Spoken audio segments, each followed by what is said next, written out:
The Cats of Ulthar by H.P. Lovecraft. It is said that in Ulthar, which lies beyond the river sky, no man may kill a cat. And this I can verily believe as I gaze upon him who sitteth purring before the fire. For the cat is cryptic, and close to strange things which men cannot see. He is the soul of antique Egyptus, and bearer of tales from forgotten cities in Meroe and Ophir. He is the kin of the jungle's lords, and heir to the secrets of hoary and sinister Africa. The Sphinx is his cousin, and he speaks her language, but he is more ancient than the Sphinx, and remembers that which she hath forgotten. In Ulthar, before ever the burgesses forbade the killing of cats, there dwelt an old cotter and his wife, who delighted to trap and slay the cats of their neighbours. Why they did this I know not, save that many hate the voice of the cat in the night, and take it ill that cats should run stealthily about yards and gardens at twilight. But whatever the reason, this old man and woman took pleasure in trapping and slaying every cat which came near to their hovel. And from some of the sounds heard after dark, many villagers fancied that the manner of slaying was exceedingly peculiar. But the villagers did not discuss such things with the old man and his wife, because of the habitual expression on the withered faces of the two, and because their cottage was so small and so darkly hidden under spreading oaks at the back of a neglected yard.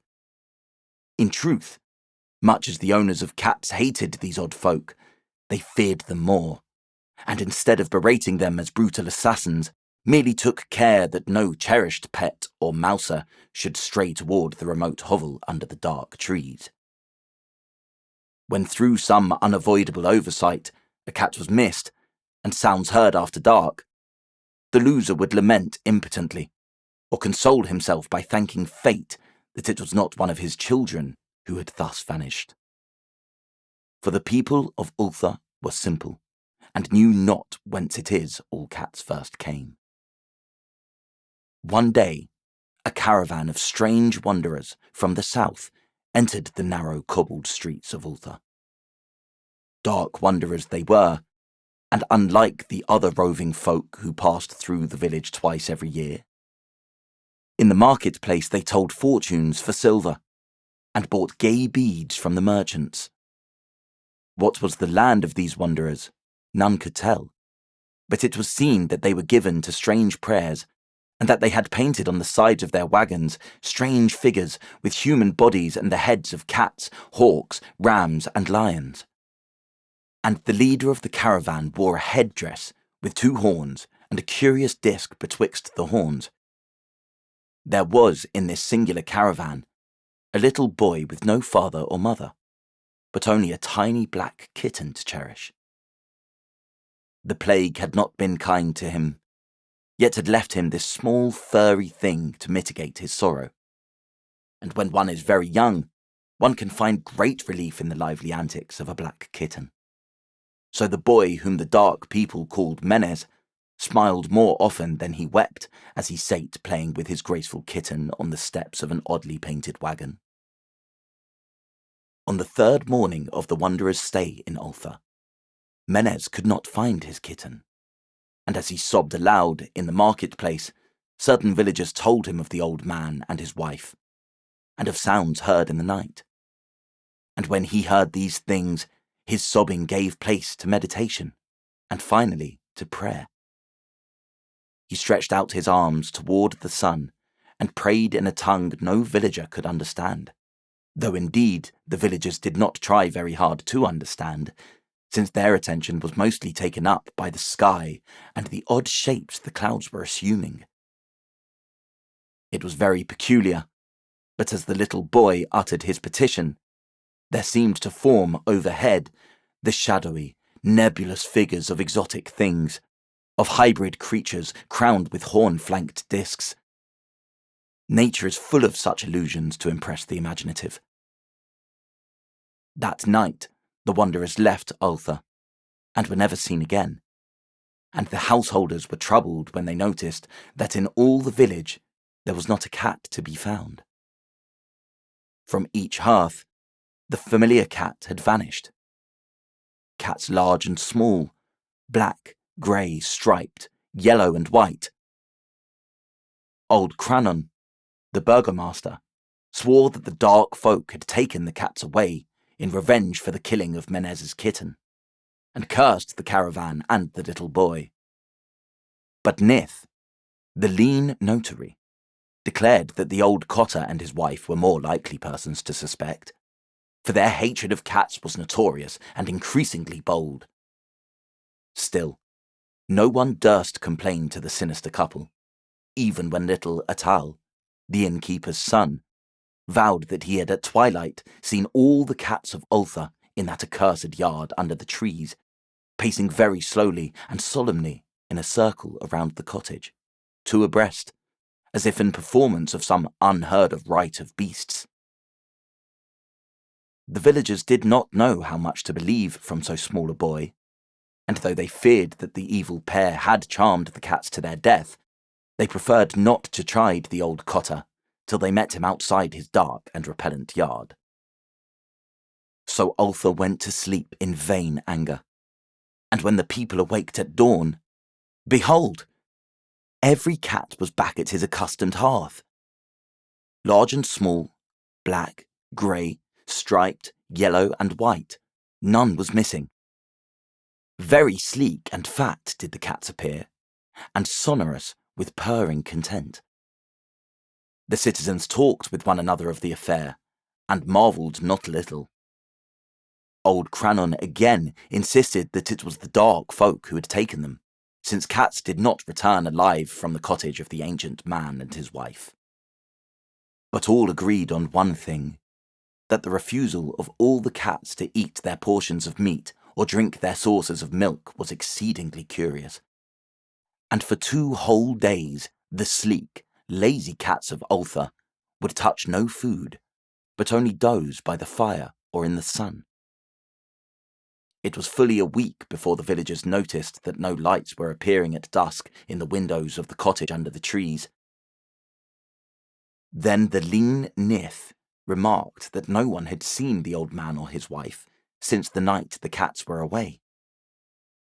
In another week, the burgomaster decided to overcome his fears and call at the strangely silent dwelling as a matter of duty, though in doing so, he was careful to take with him Shang the blacksmith and Thul the cutter of stone as witnesses. And when they had broken down the frail door, they found only this: 2 cleanly picked human skeletons on the earthen floor, and a number of singular beetles crawling in the shadowy corners. There was subsequently much talk among the burgesses of Ulthar. Zath, the coroner, disputed at length with Nith, the lean notary, and Crannon and Shang and Thul were overwhelmed with questions. Even little Atal, the innkeeper's son, was closely questioned and given a sweet meat as reward. They talked of the old cotter and his wife, of the caravan of dark wanderers, of small Menez and his black kitten, of the prayer of Menez and of the sky during that prayer, of the doings of the cats on the night the caravan left, and of what was later found in the cottage under the dark trees in the repellent yard. And in the end, the burgesses passed that remarkable law which is told of by traders in Hatheg and discussed by travellers in Nir, namely, that in Ulthar, no man may kill a cat.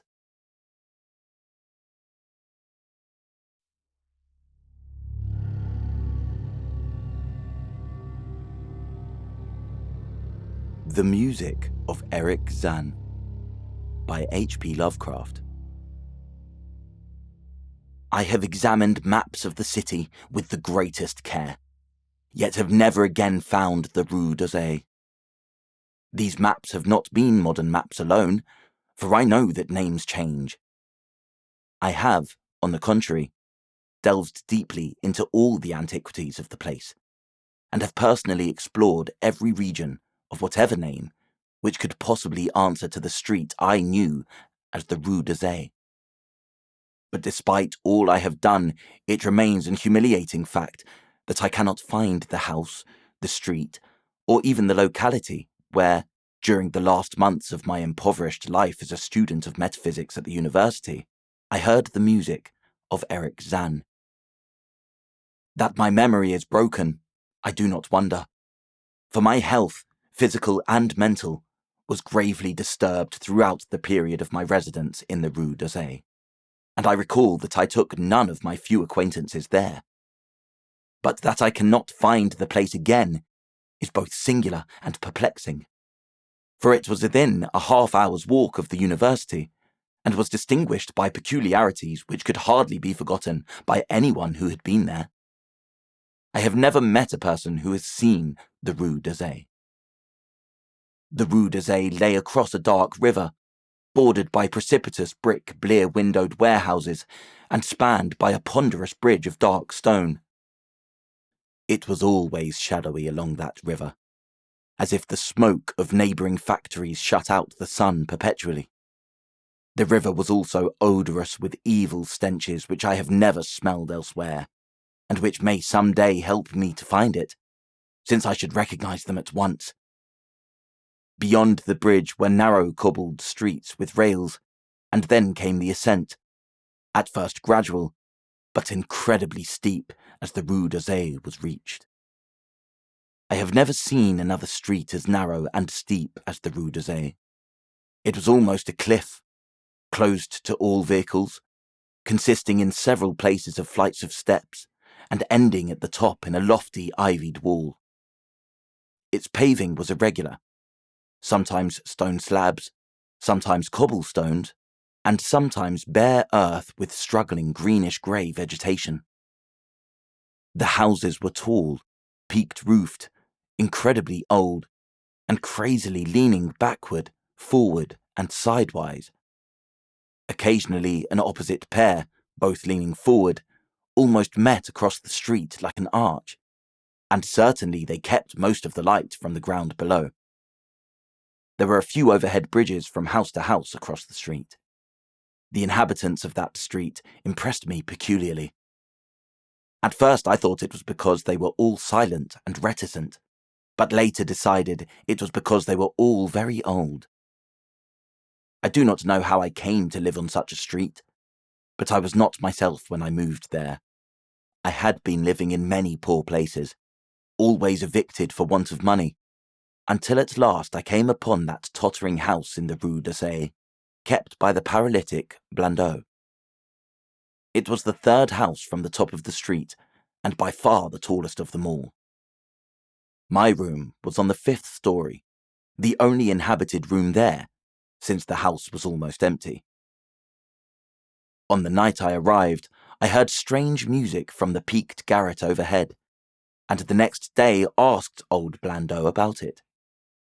He told me it was an old German viol player, a strange, dumb man who signed his name as Erich Zann, and who played evenings in a cheap theatre orchestra, adding that Zann's desire to play in the night after his return from the theatre was the reason that he had chosen this lofty and isolated garret room, whose single gable window was the only point on the street from which one could look over the terminating wall at the declivity and panorama beyond. Thereafter, I heard Zann every night, and although he kept me awake, I was haunted by the weirdness of his music. Knowing little of the art myself, I was yet certain that none of his harmonies had any relation to music I had heard before, and concluded that he was a composer of highly original genius. The longer I listened, the more I was fascinated, until after a week I resolved to make the old man's acquaintance. One night, as he was returning from his work, I intercepted Zann in the hallway and told him that I would like to know him and be with him when he played. He was a small, lean, bent person, with shabby clothes, blue eyes, grotesque, satyr-like face, and nearly bald head, and at my first words seemed both angered and frightened. My obvious friendliness, however, finally melted him, and he grudgingly motioned to me to follow him up to the dark, creaking, and rickety attic stairs. His room, one of only two in the steeply pitched garret, was on the west side, toward the high wall that formed the upper end of the street. Its size was very great, and seemed the greater because of its extraordinary bareness and neglect. Of furniture, there was only a narrow iron bedstead, a dingy washstand, a small table, a large bookcase, an iron music rack, and 3 old-fashioned chairs. Sheets of music were piled in disorder about the floor. The walls were of bare boards, and had probably never known plaster, whilst the abundance of dust and cobwebs made the place seem more deserted than inhabited. Evidently, Erich Zann's world of beauty lay in some far cosmos of the imagination. Motioning me to sit down, the dumb man closed the door, turned the large wooden bolt, and lighted a candle to augment the one he had brought with him. He now removed his vial from its moth-eaten covering, and, taking it, seated himself in the least uncomfortable of the chairs. He did not employ the music rack, but offering no choice and playing from memory, enchanted me for over an hour with strains I had never heard before, strains which must have been of his own devising. To describe their exact nature is impossible for one unversed in music. They were a kind of fugue, with recurrent passages of the most captivating quality, but to me were notable for the absence of any of the weird notes I had overheard from my room below on other occasions. Those haunting notes I had remembered, and had often hummed and whistled inaccurately to myself. So when the player at length laid down his bow, I asked him if he would render some of them. As I began my request, the wrinkled, satyr-like face lost the bored placidity it had possessed during the playing, and seemed to shew the same curious mixture of anger and fright which I had noticed when first I accosted the old man. For a moment, I was inclined to use persuasion, regarding rather lightly the whims of senility, and even tried to awaken my host's weirder mood by whistling a few of the strains to which I had listened the night before. But I did not pursue this course for more than a moment, for when the dumb musician recognized the whistled air, his face grew suddenly distorted with an expression wholly beyond analysis, and his long, cold, bony right hand reached out to stop my mouth and silence the crude imitation. As he did this, he further demonstrated his eccentricity by casting a startled glance toward the lone curtained window, as if fearful of some intruder, a glance doubly absurd, since the garret stood high and inaccessible above all the adjacent roofs, this window being the only point on the steep street, as the concierge had told me, from which one could see over the wall at the summit. The old man's glance brought Blandot's remark to my mind, and with a certain capriciousness I felt a wish to look out over the wide and dizzying panorama of moonlit roofs and city lights beyond the hilltop, which of all the dwellers in the Rue d'Orsay, only this crabbed musician could see. I moved toward the window, and would have drawn aside the nondescript curtains, when with a frightened rage even greater than before the dumb lodger was upon me again. This time, motioning with his head toward the door as he nervously strove to drag me thither with both hands. Now thoroughly disgusted with my host, I ordered him to release me, and told him I would go at once. His clutch relaxed, and as he saw my disgust and offence, his own anger seemed to subside. He tightened his relaxing grip, but this time in a friendly manner, forcing me into a chair, then with an appearance of wistfulness, crossing to the littered table, where he wrote many words with a pencil in the laboured French of a foreigner. The note which he finally handed me was an appeal for tolerance and forgiveness. Zann said that he was old, lonely, and afflicted with strange fears and nervous disorders connected with his music and with other things. He had enjoyed my listening to his music, and wished I would come again and not mind his eccentricities, but he could not play to another his weird harmonies, and could not bear hearing them from another, nor could he bear having anything in his room touched by another. He had not known until our hallway conversation that I could overhear his playing in my room, and now asked me if I would arrange with Blandot to take a lower room where I could not hear him in the night. As I sat deciphering the execrable French, I felt more lenient toward the old man. He was a victim of physical and nervous suffering, as was I, and my metaphysical studies had taught me kindness. In the silence, there came a slight sound from the window. The shutter must have rattled in the night wind, and for some reason I started almost as violently as did Erich Zann. So when I had finished reading, I shook my host by the hand and departed as a friend.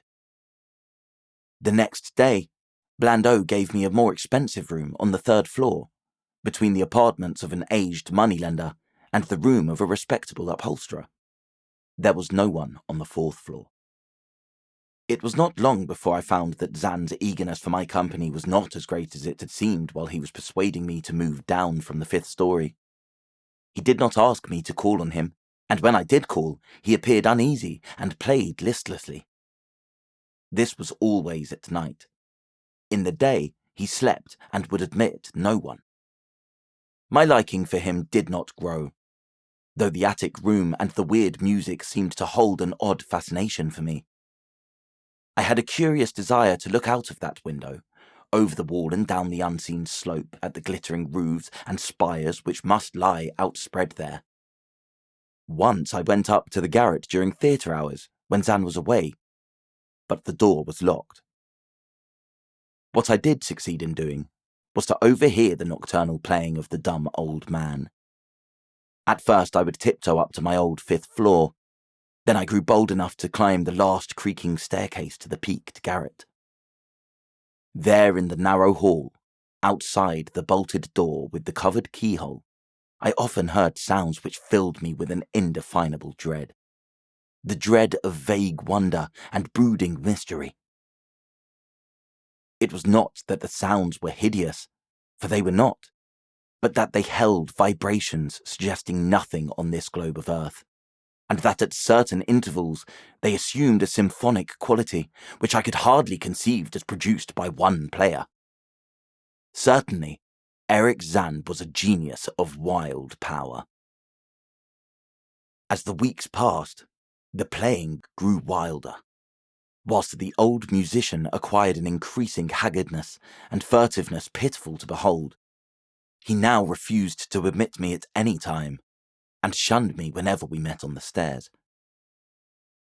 Then, one night as I listened at the door, I heard the shrieking viol swell into a chaotic babel of sound, a pandemonium which would have led me to doubt my own shaking sanity had there not come from behind that barred portal a piteous proof that the horror was real, the awful, inarticulate cry which only a mute can utter, and which rises only in moments of the most terrible fear or anguish.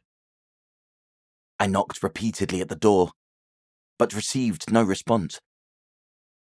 Afterward I waited in the black hallway, shivering with cold and fear, till I heard the poor musician's feeble effort to rise from the floor by the aid of a chair.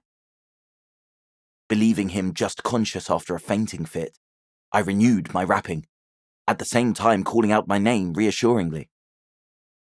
I heard Zann stumble to the window and close both shutter and sash, then stumble to the door, which he falteringly unfastened to admit me. This time, his delight at having me present was real, for his distorted face gleamed with relief while he clutched at my coat, as a child clutches at its mother's skirts. Shaking pathetically, the old man forced me into a chair, whilst he sank into another, beside which his viol and bow lay carelessly on the floor. He sat for some time inactive, nodding oddly, but having a paradoxical suggestion of intense and frightened listening. Subsequently, he seemed to be satisfied, and crossing to a chair by the table, wrote a brief note, handed it to me, and returned to the table, where he began to write rapidly and incessantly. The note implored me in the name of mercy, and for the sake of my own curiosity, to wait where I was, while he prepared a full account, in German, of all the marvels and terrors which beset him. I waited, and the dumb man's pencil flew. It was perhaps an hour later, while I still waited and while the old musician's feverishly written sheets still continued to pile up, that I saw Zann start, as from the hint of a horrible shock. Unmistakably, he was looking at the curtained window and listening shudderingly. Then I half fancied I heard a sound myself, though it was not a horrible sound, but rather an exquisitely low and infinitely distant musical note, suggesting a player in one of the neighbouring houses, or in some abode beyond the lofty wall over which I had never been able to look. Upon Zann, the effect was terrible, for, dropping his pencil, suddenly he rose, seized his viol, and commenced to rend the night with the wildest playing I had ever heard from his bow, save when listening at the barred door. It would be useless to describe the playing of Erich Zann on that dreadful night. It was more horrible than anything I had ever overheard, because I could now see the expression of his face, and could realize that this time the motive was stark fear. He was trying to make a noise, to ward something off or drown something out. What, I could not imagine, awesome though I felt it must be. The playing grew fantastic, delirious, and hysterical, yet kept to the last the qualities of supreme genius which I knew this strange old man possessed. I recognized the air. It was a wild Hungarian dance, popular in the theatres, and I reflected for a moment that this was the first time I had ever heard Zann play the work of another composer. Louder and louder, wilder and wilder, mounted the shrieking and whining of that desperate viol. The player was dripping with an uncanny perspiration and twisted like a monkey, always looking frantically at the curtained window. In his frenzied strains, I could almost see shadowy satyrs and bacchanals dancing and whirling insanely through seething abysses of clouds and smoke and lightning. And then I thought I heard a shriller, steadier note that was not from the viol. A calm, deliberate, purposeful, mocking note from far away in the west. At this juncture, the shutter began to rattle in a howling night wind which had sprung up outside as if in answer to the mad playing within. Zann's screaming viol now outdid itself, emitting sounds I had never thought a viol could emit. The shutter rattled more loudly, unfastened, and commenced slamming against the window. Then the glass broke shiveringly under the persistent impacts, and the chill wind rushed in, making the candles sputter and rustling the sheets of paper on the table where Zann had begun to write out his horrible secret. I looked at Zann and saw that he was past conscious observation. His blue eyes were bulging, glassy and sightless, and the frantic playing had become a blind, mechanical, unrecognizable orgy that no pen could even suggest. A sudden gust, stronger than the others, caught up the manuscript and bore it toward the window. I followed the flying sheets in desperation, but they were gone before I reached the demolished panes. Then I remembered my old wish to gaze from this window, the only window in the Rue d'Orsay from which one might see the slope beyond the wall, and the city outspread beneath. It was very dark, but the city's lights always burned, and I expected to see them there amidst the rain and wind. Yet when I looked from that highest of all gable windows, looked while the candles sputtered and the insane viol howled with the night wind, I saw no city spread below, and no friendly lights gleaming from remembered streets, but only the blackness of space illimitable. Unimagined space, alive with motion and music, and having no semblance to anything on earth.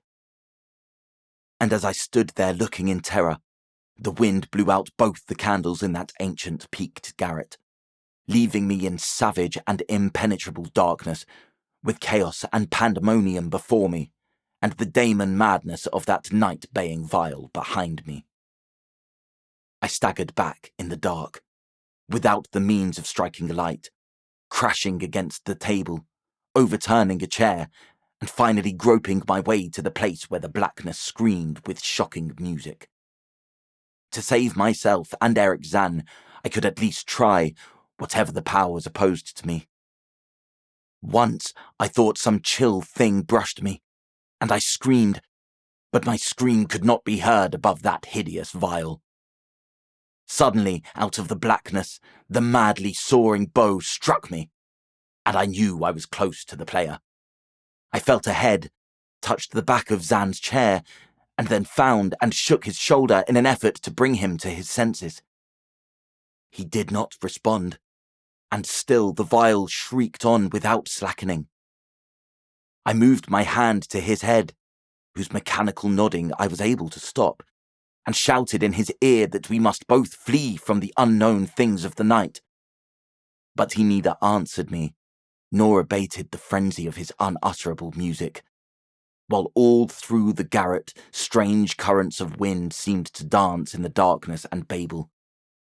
When my hand touched his ear, I shuddered, though I knew not why till I felt of the still face, the ice-cold, stiffened, unbreathing face, whose glassy eyes bulged uselessly into the void.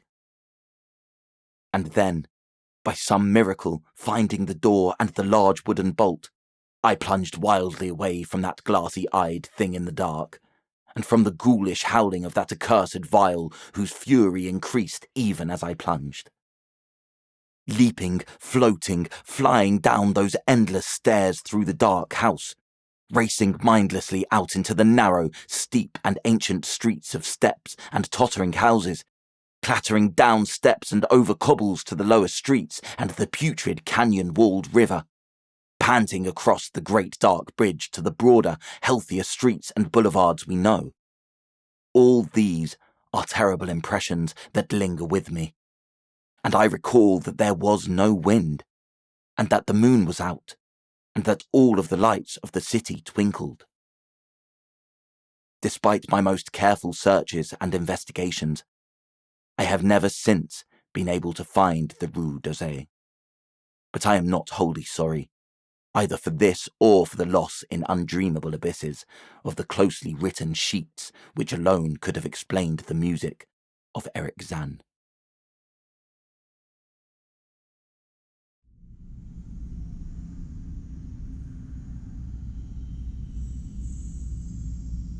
The Outsider by H.P. Lovecraft.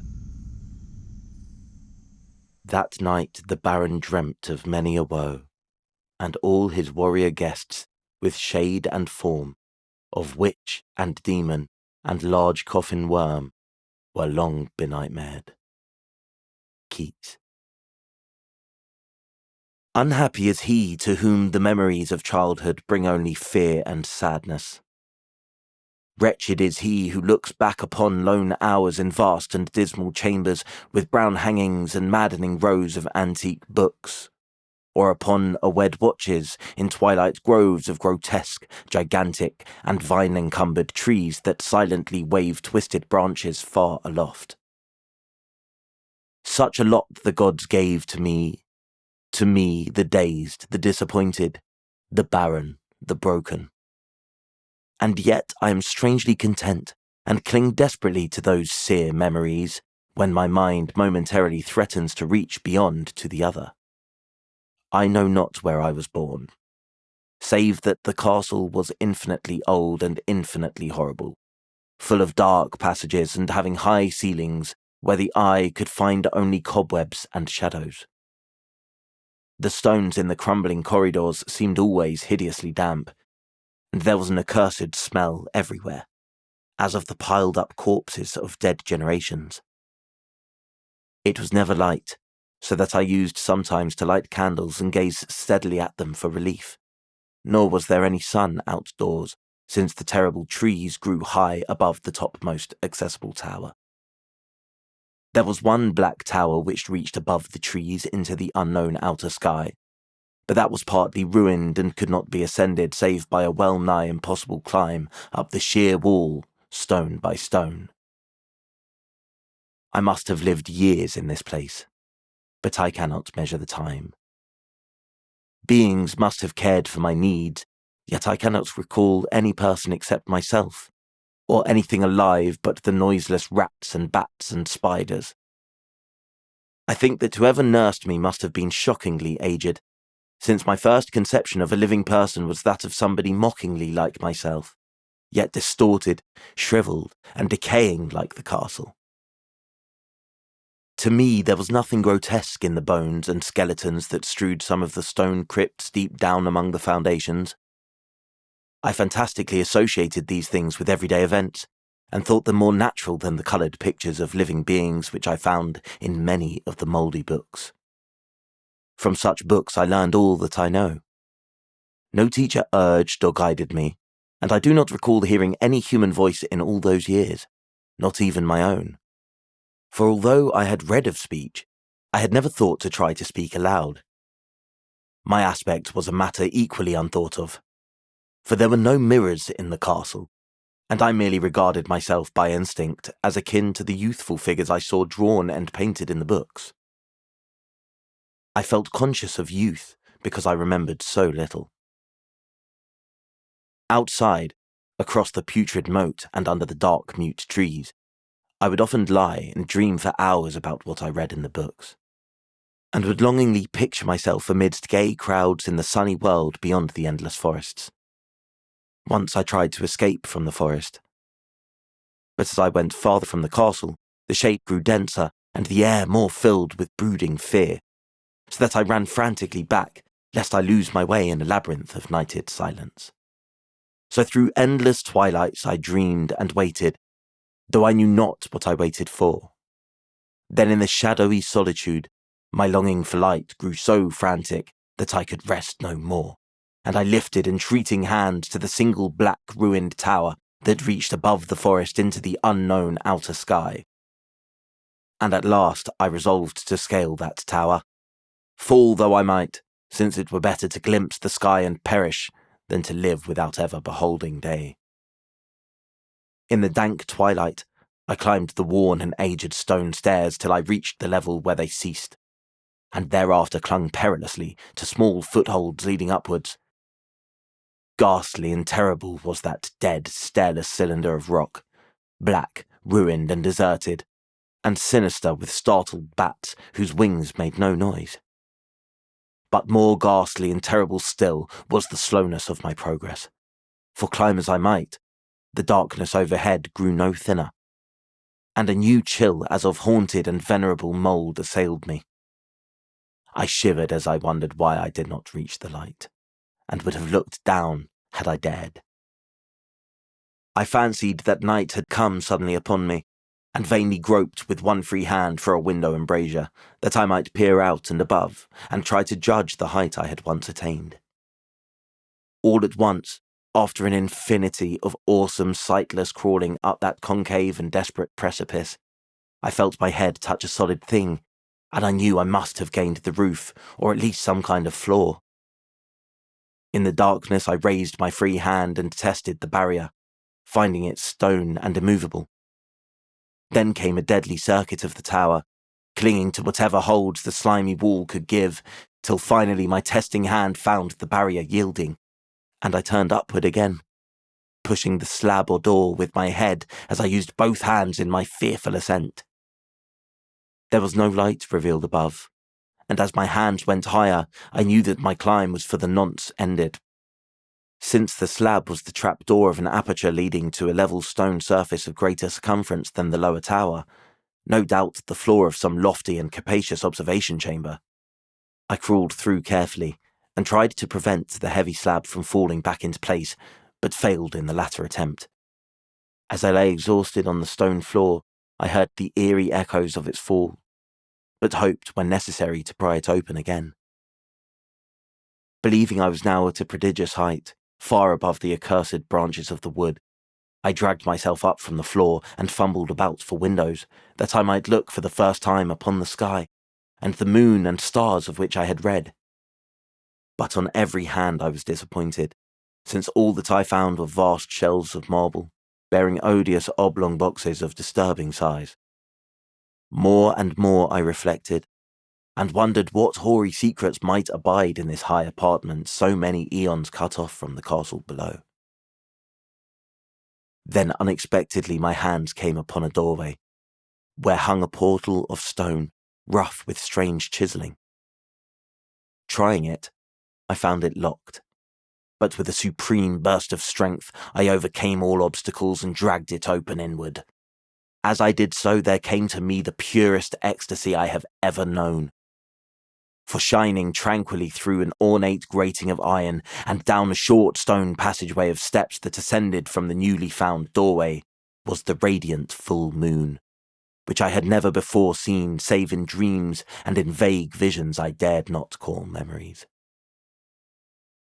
Fancying now that I had attained the very pinnacle of the castle, I commenced to rush up the few steps beyond the door, but the sudden veiling of the moon by a cloud caused me to stumble, and I felt my way more slowly in the dark. It was still very dark when I reached the grating, which I tried carefully and found unlocked, but which I did not open for fear of falling from the amazing height to which I had climbed. Then the moon came out. Most demoniacal of all shocks is that of the abysmally unexpected and grotesquely unbelievable. Nothing I had before undergone could compare in terror with what I now saw, with the bizarre marvels that sight implied. The sight itself was as simple as it was stupefying, for it was merely this. Instead of a dizzying prospect of treetops seen from a lofty eminence, there stretched around me on the level through the grating nothing less than the solid ground, decked and diversified by marble slabs and columns, and overshadowed by an ancient stone church, whose ruined spire gleamed spectrally in the moonlight. Half unconscious, I opened the grating and staggered out upon the white gravel path that stretched away in two directions.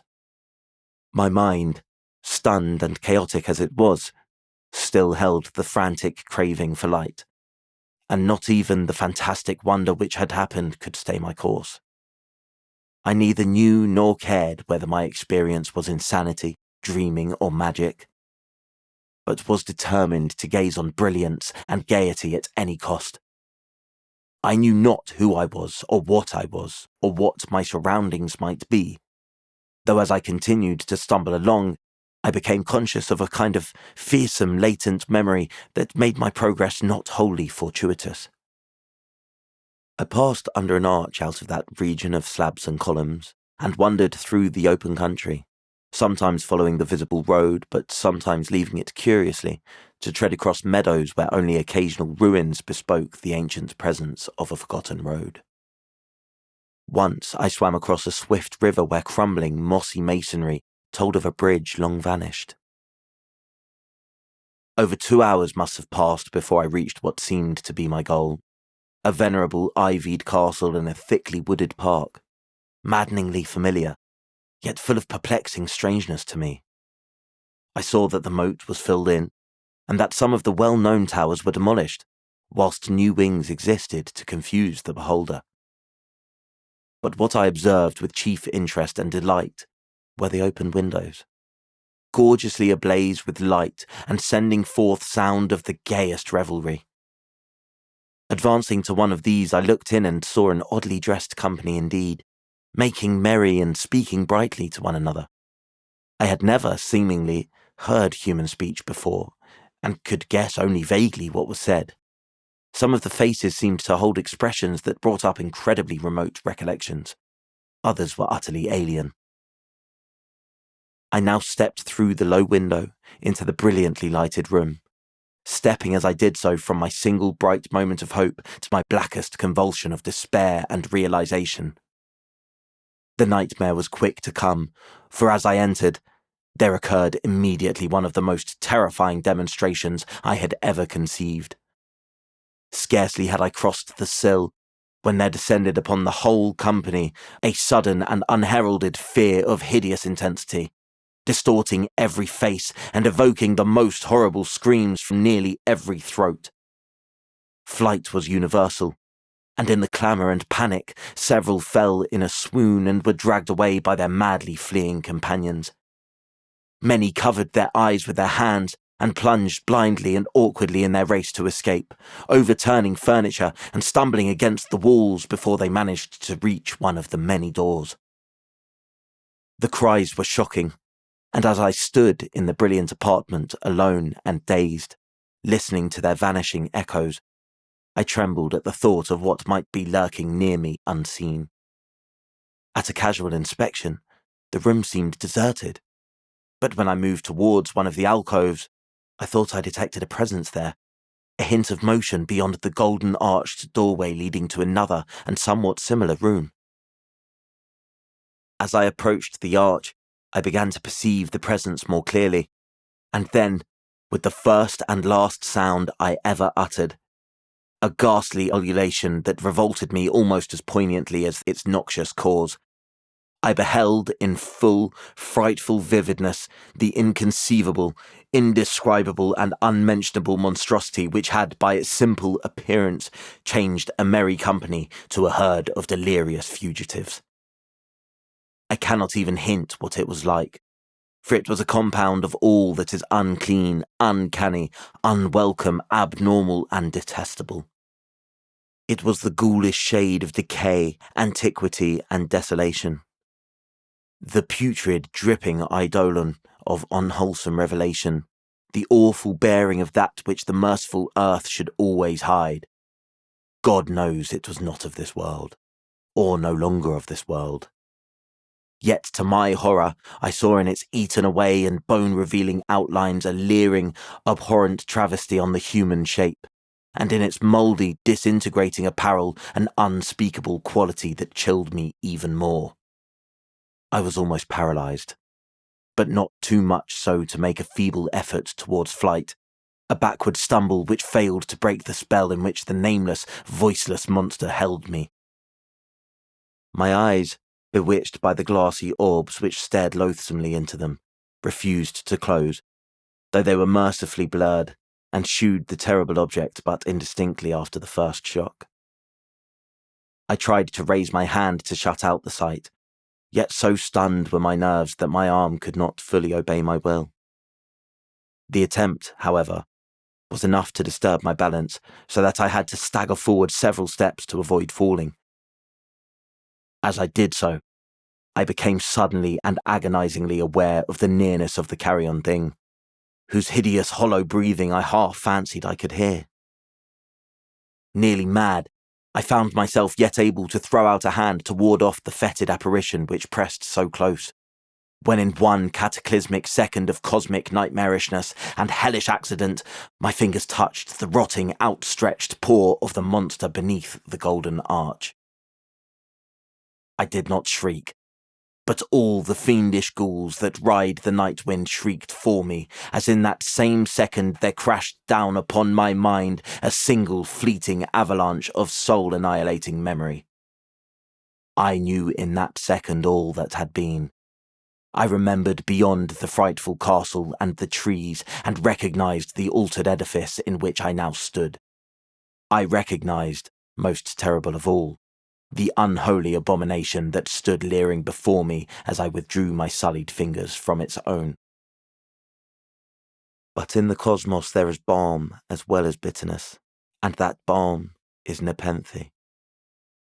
In the supreme horror of that second, I forgot what had horrified me, and the burst of black memory vanished in a chaos of echoing images. In a dream I fled from that haunted and accursed pile, and ran swiftly and silently into the moonlight.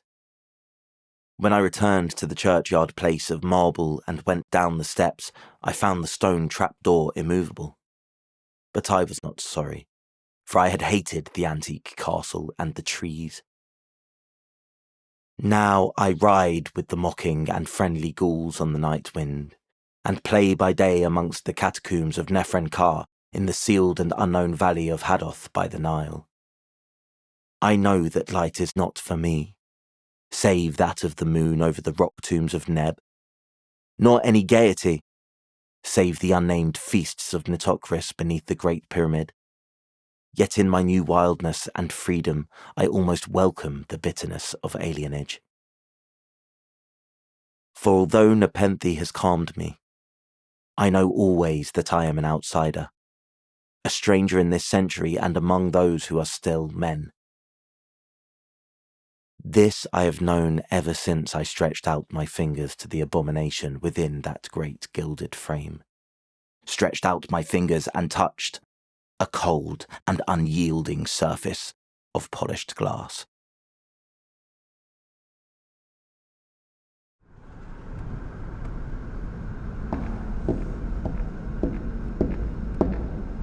The Thing on the Doorstep by H.P. Lovecraft. Part 1. It is true that I have sent 6 bullets through the head of my best friend, and yet I hope to shew by this statement that I am not his murderer. At first I shall be called a madman, madder than the man I shot in his cell at the Arkham Sanitarium. Later some of my readers will weigh each statement, correlate it with the known facts, and ask themselves how I could have believed otherwise than as I did after facing the evidence of that horror, that thing on the doorstep. Until then, I also saw nothing but madness in the wild tales I have acted on. Even now I ask myself whether I was misled, or whether I am not mad after all. I do not know, but others have strange things to tell of Edward and Asenath Derby, and even the stolid police are at their wits' end to account for that last terrible visit. They have tried weakly to concoct a theory of a ghastly jest or warning by discharged servants, yet they know in their hearts that the truth is something infinitely more terrible and incredible. So I say that I have not murdered Edward Derby. Rather have I avenged him, and in so doing purged the earth of a horror whose survival might have loosed untold terrors on all mankind. There are black zones of shadow close to our daily paths, and now and then some evil soul breaks a passage through. When that happens, the man who knows must strike before reckoning the consequences. I have known Edward Pickman Derby all his life. 8 years my junior, he was so precocious that we had much in common from the time he was 8 and I 16. He was the most phenomenal child scholar I have ever known, and at 7 was writing verse of a sombre, fantastic, almost morbid cast which astonished the tutors surrounding him. Perhaps his private education and coddled seclusion had something to do with his premature flowering. An only child, he had organic weaknesses which startled his doting parents and caused them to keep him closely chained to their side. He was never allowed out without his nurse, and seldom had a chance to play unconstrainedly with other children. All this doubtless fostered a strange, secretive inner life in the boy, with imagination as his one avenue of freedom. At any rate, his juvenile learning was prodigious and bizarre, and his facile writing such as to captivate me despite my greater age. About that time I had leanings toward art of a somewhat grotesque cast, and I found in this younger child a rare kindred spirit. What lay behind our joint love of shadows and marvels was, no doubt, the ancient, mouldering, and subtly fearsome town in which we lived, witch-cursed, legend-haunted Arkham, whose huddled, sagging gambrel roofs and crumbling Georgian balustrades brewed out the centuries beside the darkly muttering Miskatonic. As time went by, I turned to architecture and gave up my design of illustrating a book of Edward's demoniac poems, yet our comradeship suffered no lessening. Young Derby's odd genius developed remarkably, and in his 18th year, his collected nightmare lyrics made a real sensation when issued under the title Azathoth and Other Horrors. He was a close correspondent of the notorious Baudelarian poet Justin Joffrey, who wrote The People of the Monolith and died screaming in a madhouse in 1926 after a visit to a sinister, ill-regarded village in Hungary. In self-reliance and practical affairs, however, Derby was greatly retarded because of his coddled existence. His health had improved, but his habits of childish dependence were fostered by over-careful parents, so that he never travelled alone, made independent decisions, or assumed responsibilities. It was early seen that he would not be equal to a struggle in the business or professional arena, but the family fortune was so ample that this formed no tragedy. As he grew to years of manhood, he retained a deceptive aspect of boyishness. Blonde and blue-eyed, he had the fresh complexion of a child, and his attempts to raise a moustache were discernible only with difficulty. His voice was soft and light, and his pampered, unexercised life gave him a juvenile chubbiness rather than the paunchiness of premature middle age. He was of good height, and his handsome face would have made him a notable gallant had not his shyness held him to seclusion and bookishness. Derby's parents took him abroad every summer, and he was quick to seize on the surface aspects of European thought and expression. His Poe-like talent turned more and more toward the decadent, and other artistic sensitiveness and yearnings were half aroused in him. We had great discussions in those days. I had been through Harvard, had studied in a Boston architect's office, had married, and had finally returned to Arkham to practice my profession, settling in the family homestead in Saltonstall Street since my father had moved to Florida for his health. Edward used to call almost every evening, till I came to regard him as one of the household. He had a characteristic way of ringing the doorbell or sounding the knocker that grew to be a veritable code signal, so that after dinner I always listened for the familiar 3 brisk strokes, followed by 2 more after a pause. Less frequently, I would visit at his house and note with envy the obscure volumes in his constantly growing library. Derby went through Miskatonic University in Arkham, since his parents would not let him board away from them. He entered at 16 and completed his course in 3 years, majoring in English and French literature and receiving high marks in everything but mathematics and the sciences. He mingled very little with the other students, though looking enviously at the daring or bohemian set, whose superficially smart language and meaninglessly ironic pose he aped, and whose dubious conduct he wished he dared adopt. What he did do was to become an almost fanatical devotee of subterranean magical lore, for which Miskatonic's library was and is famous. Always a dweller on the surface of fantasy and strangeness, he now delved deep into the actual runes and riddles left by a fabulous past for the guidance or puzzlement of posterity. He read things like the frightful Book of Abon, the Unausprechlichen Kulten of von Junst, and the forbidden Necronomicon of the mad Arab Abdul al-Azred, though he did not tell his parents he had seen them. Edward was 20 when my son and only child was born, and seemed pleased when I named the newcomer Edward Derby Upton, after him. By the time he was 25, Edward Derby was a prodigiously learned man, and a fairly well-known poet and fantasiste, though his lack of contacts and responsibilities had slowed down his literary growth by making his products derivative and overbookish. I was perhaps his closest friend, finding him an inexhaustible mine of vital theoretical topics, while he relied on me for advice in whatever matters he did not wish to refer to his parents. He remained single, more through shyness, inertia, and parental protectiveness than through inclination, and moved in society only to the slightest and most perfunctory extent. When the war came, both health and ingrained timidity kept him at home. I went to Plattsburgh for a commission, but never got overseas. So the years wore on. Edward's mother died when he was 34, and for months he was incapacitated by some odd psychological malady. His father took him to Europe, however, and he managed to pull out of his trouble without visible effects.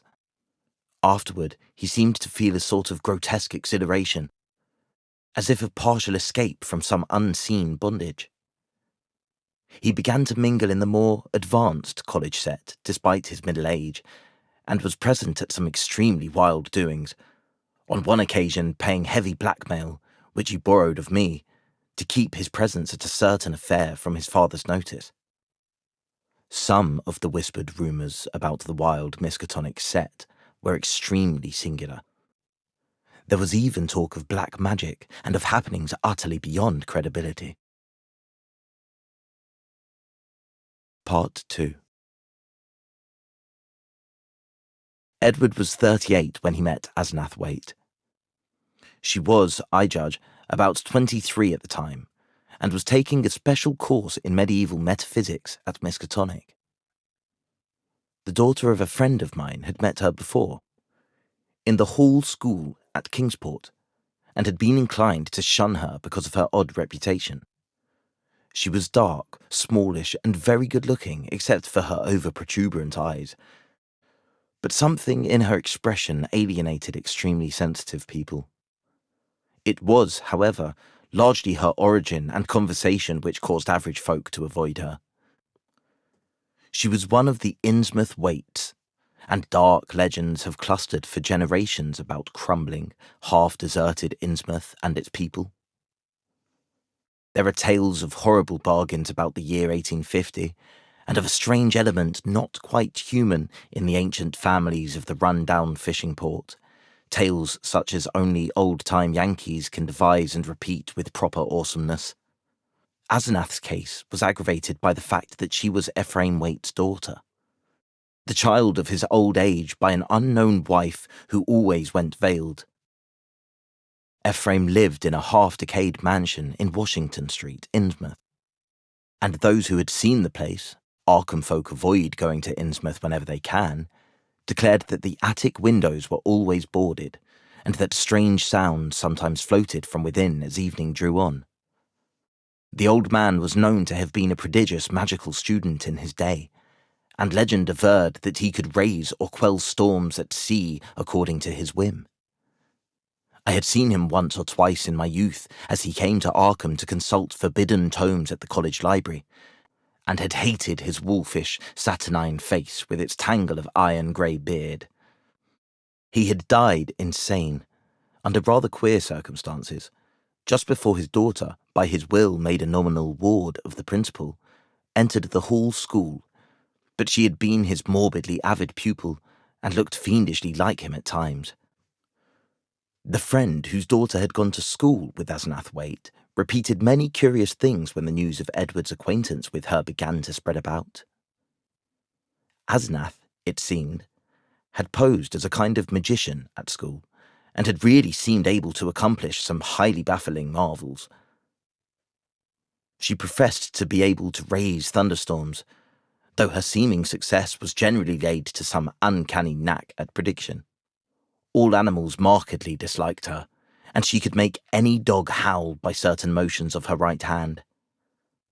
There were times when she displayed snatches of knowledge and language very singular and very shocking for a young girl, when she would frighten her schoolmates with leers and winks of an inexplicable kind, and would seem to extract an obscene and zestful irony from her present situation.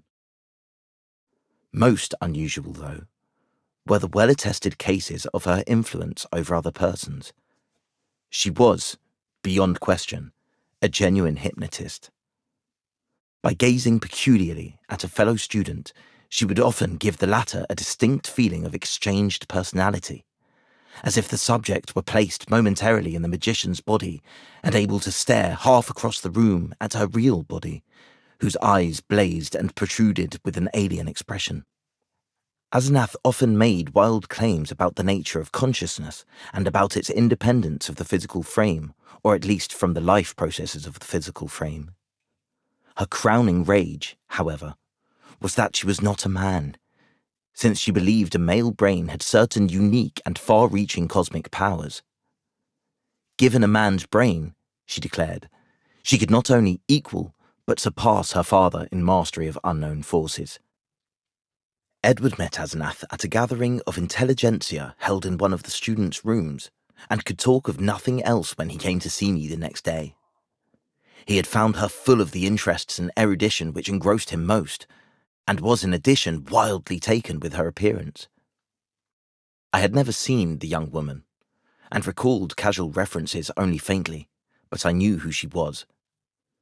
It seemed rather regrettable that Derby should become so upheaved about her, but I said nothing to discourage him, since infatuation thrives on opposition. He was not, he said, mentioning her to his father. In the next few weeks, I heard of very little but Asenath from young Derby. Others now remarked Edward's autumnal gallantry, though they agreed that he did not look even nearly his actual age, or seem at all inappropriate as an escort for his bizarre divinity. He was only a trifle paunchy, despite his indolence and self-indulgence, and his face was absolutely without lines. Asenath, on the other hand, had the premature crow's feet which come from the exercise of an intense will. About this time, Edward brought the girl to call on me, and I at once saw that his interest was by no means one-sided. She eyed him continually with an almost predatory air, and I perceived that their intimacy was beyond untangling. Soon afterward I had a visit from old Mr. Derby, whom I had always admired and respected. He had heard the tales of his son's new friendship, and had wormed the whole truth out of the boy.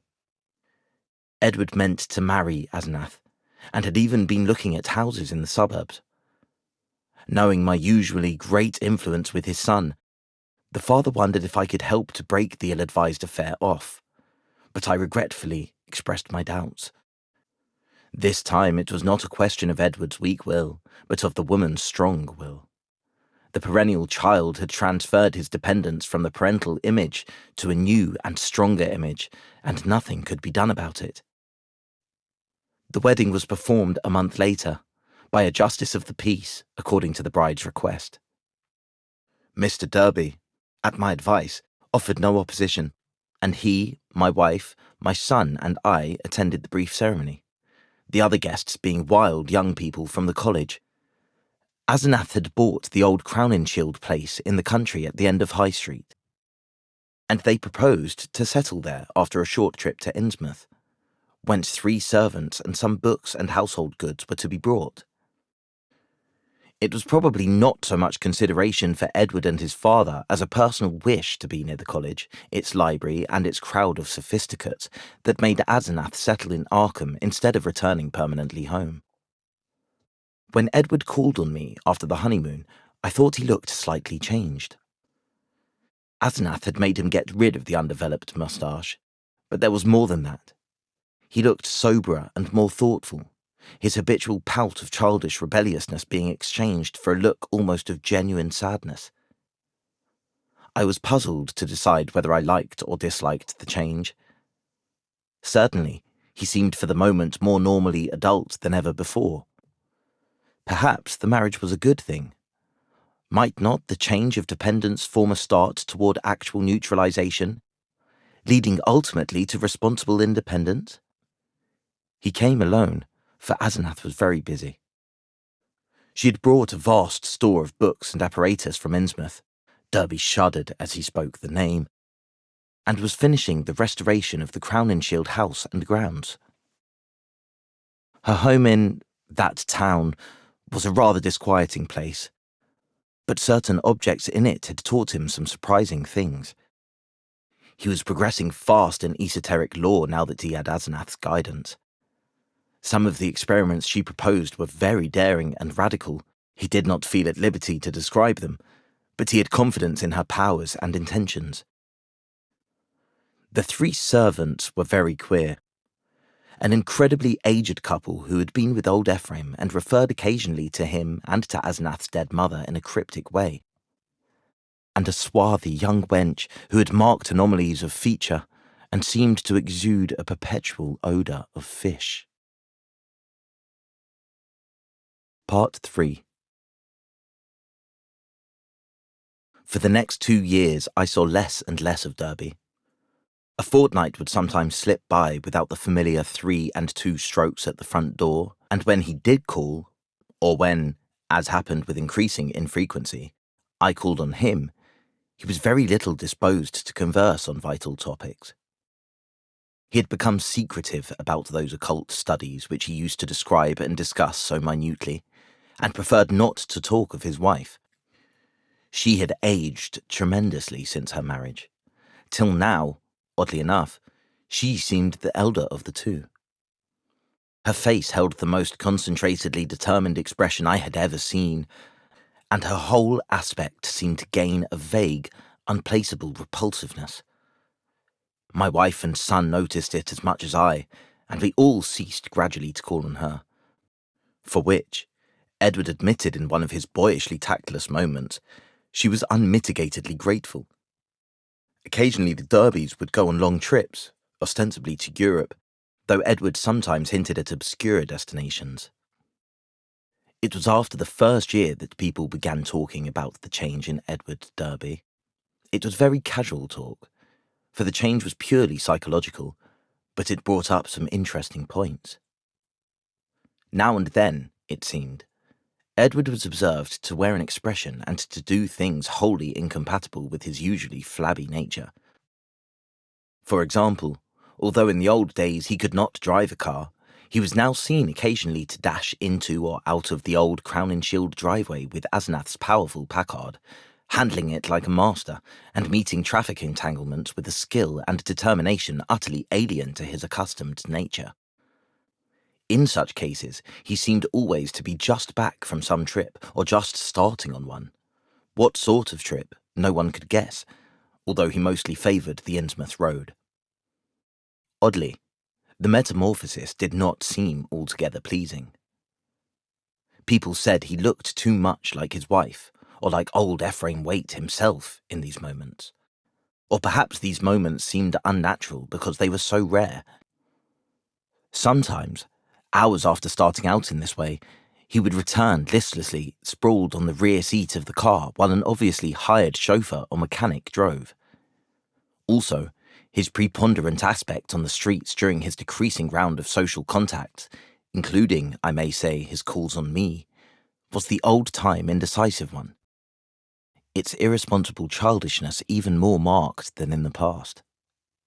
While Asenath's face aged, Edward's, aside from those exceptional occasions, actually relaxed into a kind of exaggerated immaturity, save when a trace of the new sadness or understanding would flash across it. It was really very puzzling. Meanwhile, the Derbys almost dropped out of the gay college circle, not through their own disgust, we heard, but because something about their present studies shocked even the most callous of the other decadents. It was in the third year of the marriage that Edward began to hint openly to me of a certain fear and dissatisfaction.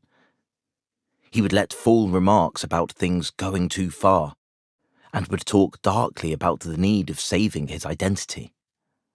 At first I ignored such references, but in time I began to question him guardedly, remembering what my friend's daughter had said about Asenath's hypnotic influence over the other girls at school. The cases where students had thought they were in her body, looking across the room at themselves. This questioning seemed to make him at once alarmed and grateful, and once he mumbled something about having a serious talk with me later. About this time old Mr. Derby died, for which I was afterward very thankful.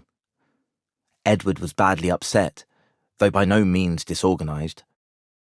He had seen astonishingly little of his parent since his marriage, for Asenath had concentrated in herself all his vital sense of family linkage.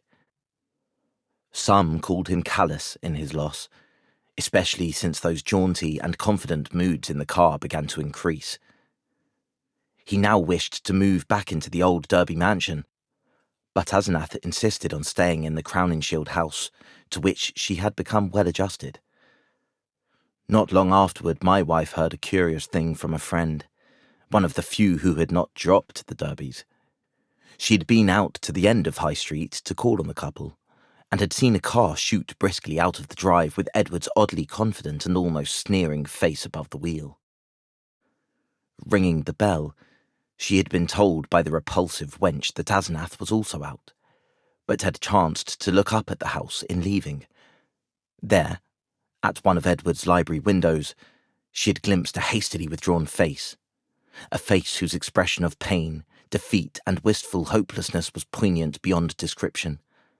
It was, incredibly enough in view of its usual domineering cast, Asenath's, yet the caller had vowed that in that instant the sad, muddled eyes of poor Edward were gazing out from it. Edward's calls now grew a trifle more frequent, and his hints occasionally became concrete. What he said was not to be believed, even in centuried and legend-haunted Arkham, but he threw out his dark lore with a sincerity and convincingness which made one fear for his sanity.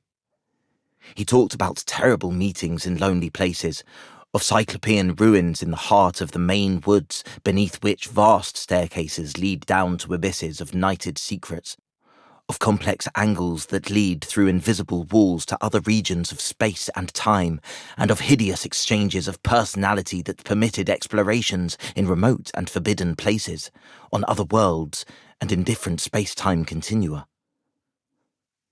He would now and then pack up certain crazy hints by exhibiting objects which utterly nonplussed me. Elusively coloured and bafflingly textured objects like nothing ever heard of on Earth, whose insane curves and surfaces answered no conceivable purpose and followed no conceivable geometry. These things, he said, came from outside, and his wife knew how to get them. Sometimes, but always in frightened and ambiguous whispers, he would suggest things about old Ephraim Waite, whom he had seen occasionally at the college library in the old days. These adumbrations were never specific, but seemed to revolve around some especially horrible doubt as to whether the old wizard were really dead, in a spiritual as well as corporeal sense. At times, Derby would halt abruptly in his revelations, and I wondered whether Asenath could possibly have divined his speech at a distance and cut him off through some unknown sort of telepathic mesmerism, some power of the kind she had displayed at school. Certainly, she suspected that he told me things, for as the weeks passed she tried to stop his visits with words and glances of a most inexplicable potency. Only with difficulty could he get to see me, for although he would pretend to be going somewhere else, some invisible force would generally clog his motions or make him forget his destination for the time being.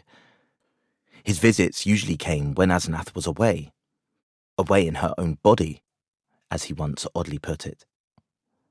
She always found out later. The servants watched his goings and comings, but evidently she thought it inexpedient to do anything drastic. Part 4. Derby had been married more than 3 years on that August day when I got the telegram from Maine. I had not seen him for 2 months, but had heard he was away on business. Asenath was supposed to be with him, though watchful gossips declared there was someone upstairs in the house behind the doubly curtained windows. They had watched the purchases made by the servants. And now the town marshal of Chesuncook had wired of the draggled madman who stumbled out of the woods with delirious ravings and screamed to me for protection. It was Edward, and he had been just able to recall his own name and my name and address. Chesuncook is close to the wildest, deepest, and least explored forest belt in Maine, and it took a whole day of feverish jolting through fantastic and forbidding scenery to get there in a car.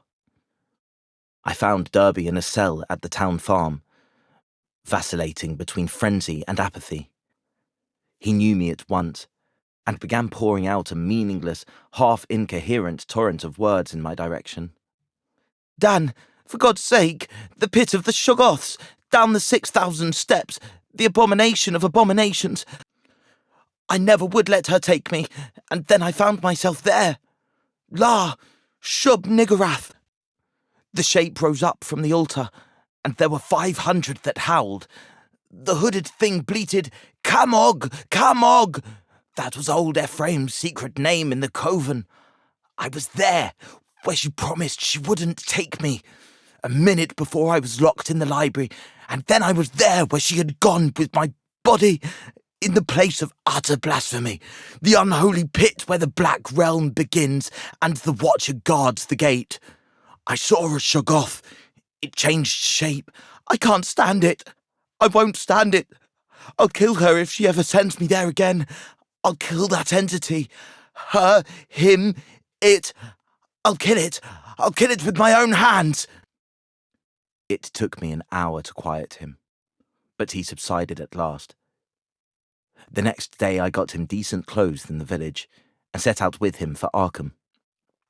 His fury of hysteria was spent, and he was inclined to be silent, though he began muttering darkly to himself when the car passed through Augusta, as if the sight of a city aroused unpleasant memories. It was clear that he did not wish to go home, and considering the fantastic delusions he seemed to have about his wife, delusions undoubtedly springing from some actual hypnotic ordeal to which he had been subjected, I thought it would be better if he did not. I would, I resolved, put him up myself for a time, no matter what unpleasantness it would make with Asenath. Later, I would help him get a divorce, for most assuredly there were mental factors which made this marriage suicidal for him. When we struck open country again, Derby's muttering faded away, and I let him nod and drowse on the seat beside me as I drove. During our sunset dash through Portland, the muttering commenced again, more distinctly than before, and as I listened, I caught a stream of utterly insane drivel about Asenath. The extent to which she had preyed on Edward's nerves was plain, for he had woven a whole set of hallucinations around her. His present predicament, he mumbled furtively, was only one of a long series. She was getting hold of him, and he knew that some day she would never let go. Even now she probably let him go only when she had to, because she couldn't hold on long at a time. She constantly took his body and went to nameless places for nameless rites, leaving him in her body and locking him upstairs. But sometimes she couldn't hold on, and he would find himself suddenly in his own body again in some far-off, horrible, and perhaps unknown place. Sometimes she'd get hold of him again, and sometimes she couldn't. Often he was left stranded somewhere as I had found him. Time and again he had to find his way home from frightful distances, getting somebody to drive the car after he found it. The worst thing was that she was holding on to him for longer and longer at a time. She wanted to be a man, to be fully human. That was why she got hold of him. She had sensed the mixture of fine-wrought brain and weak will in him. Some day she would crowd him out and disappear with his body, disappear to become a great magician like her father and leave him marooned in that female shell that wasn't even quite human. Yes, he knew about the Innsmouth blood now. There had been traffic with things from the sea. It was horrible. And old Ephraim, he had known the secret, and when he grew old did a hideous thing to keep alive. He wanted to live forever. Asenath would succeed. One successful demonstration had taken place already. As Derby muttered on, I turned to look at him closely, verifying the impression of change which an earlier scrutiny had given me. Paradoxically, he seemed in better shape than usual. Harder, more normally developed, and without the trace of sickly flabbiness caused by his indolent habits. It was as if he had been really active and properly exercised for the first time in his coddled life. And I judged that Asenath's force must have pushed him into unwanted channels of motion and alertness. But just now, his mind was in a pitiable state, for he was mumbling wild extravagances about his wife, about black magic, about old Ephraim, and about some revelation which would convince even me. He repeated names which I recognized from bygone browsings in forbidden volumes, and at times made me shudder with a certain thread of mythological consistency, of convincing coherence, which ran through his maundering. Again and again he would pause, as if to gather courage for some final and terrible disclosure. Dan, don't you remember him? The wild eyes and the unkempt beard that never turned white? He glared at me once, and I never forgot it. Now she glares that way, and I know why. He found it in the Necronomicon. The formula. I don't dare tell you the page yet, but when I do you can read and understand. Then you will know what has engulfed me. On, on. Body to body, to body. He means never to die. The life glow. He knows how to break the link.